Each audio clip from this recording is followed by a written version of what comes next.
Right. My name is Robert Gordon. I'm in Boise, Idaho. We got some free trees from the city this year. Well, one, but the city was giving them away to the residents for a program. So what I have here is a hole that's 3 times the diameter of the root ball. I already took the burlap off and the strings and everything out of the hole so they're not impeding the roots. I got the roots a little roughed up so that they're working their way out instead of just staying in a circle.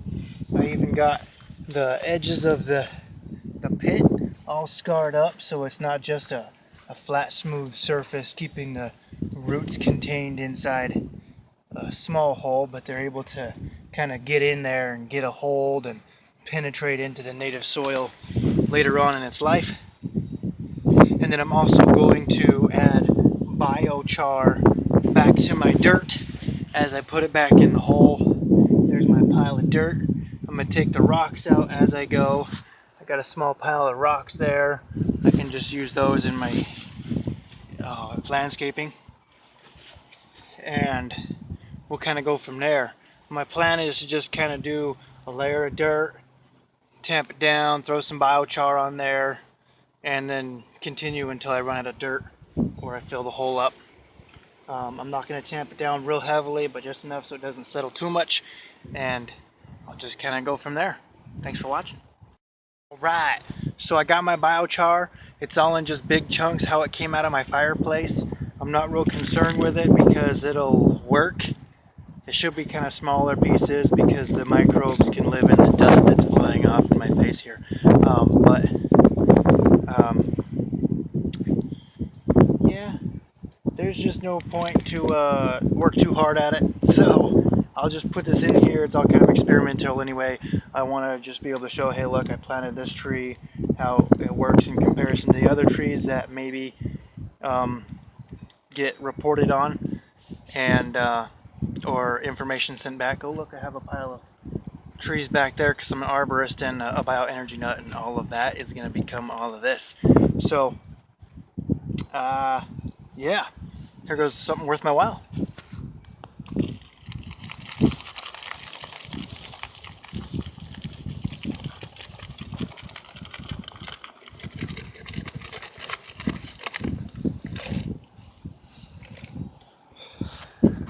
Okay,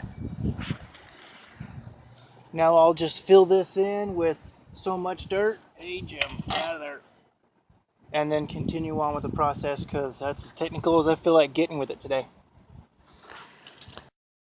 Alright, I have all of that biochar covered back up, so now I'm just going to kind of go through and walk around in here lightly.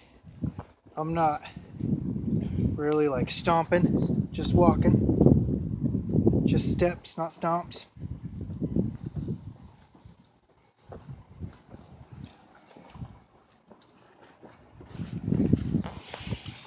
I'm going to call that good and keep repeating the process until the hole is filled up.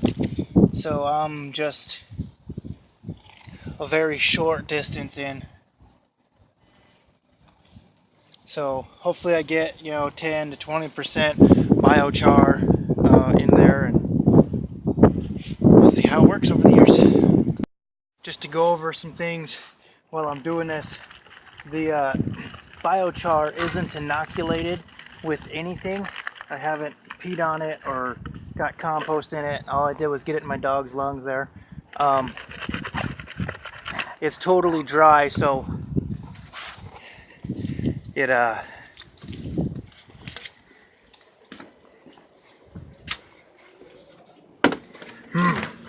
words, thinking, speech, my super messy garage. Here's my bucket, biochar.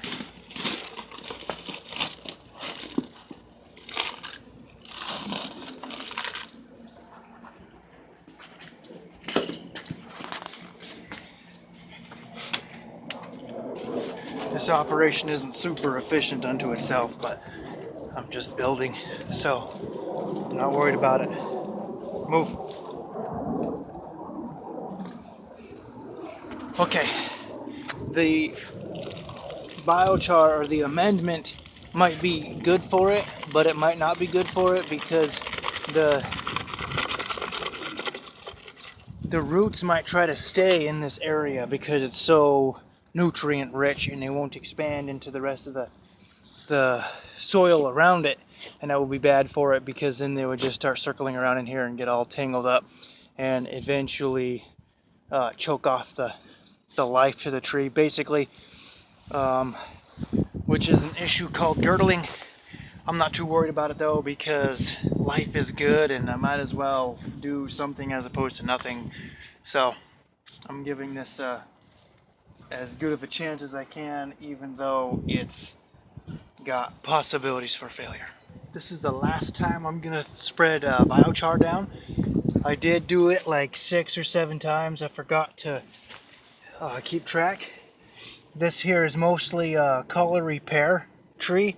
You can see the little fruit or whatever it is all charred. That makes pretty good biochar. I was pretty impressed how well they stood up to fire. But color pears are the kind of decorative trees that you would find going right down Harrison Boulevard. So you know, one tree's clearings or useless organic matter is this tree's lifeblood, pyrogenic organic matter, and it can really give it a chance when it was just trimmings that were supposed to go away. Sorry, I'm not trying to record the neighbors' addresses. Oops. So I have just this much dirt left. I'm gonna take that dirt, cover this up, kind of create a moat, water this guy, and call it good. All right, I have my Kentucky coffee tree planted.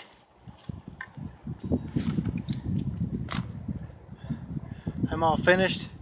I do have a little moat around there, but I'm not at all worried about watering him because the soil from the nursery is still really good and damp, and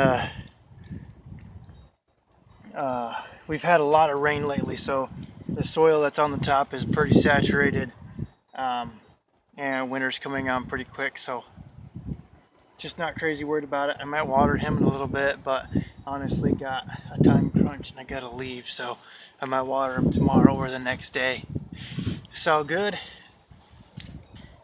So it's just kind of a little stick right now, but it's a good thing because that means it wasn't able to super establish its roots in the pot, and now it can establish its roots in the actual soil with the biochar, invigorating it and everything like that.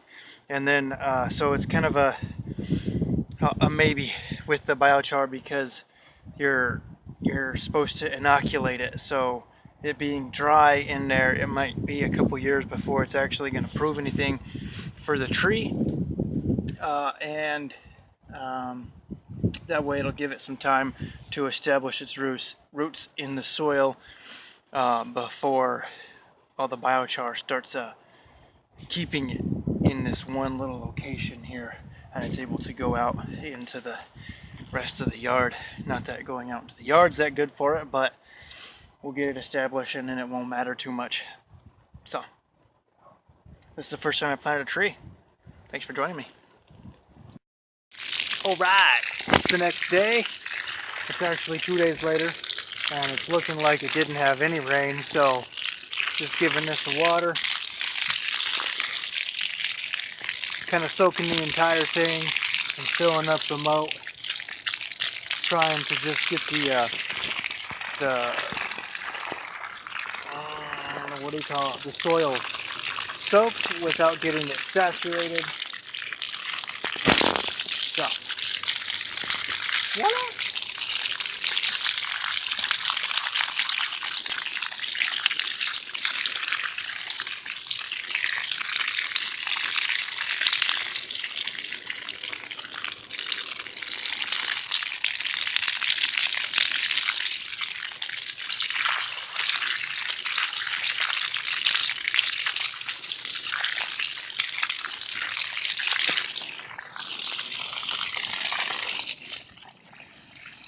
I'm noticing I have some roots here, and it looks like it's gonna stand up and walk off on me, so I'm gonna go ahead and cover that up a little bit.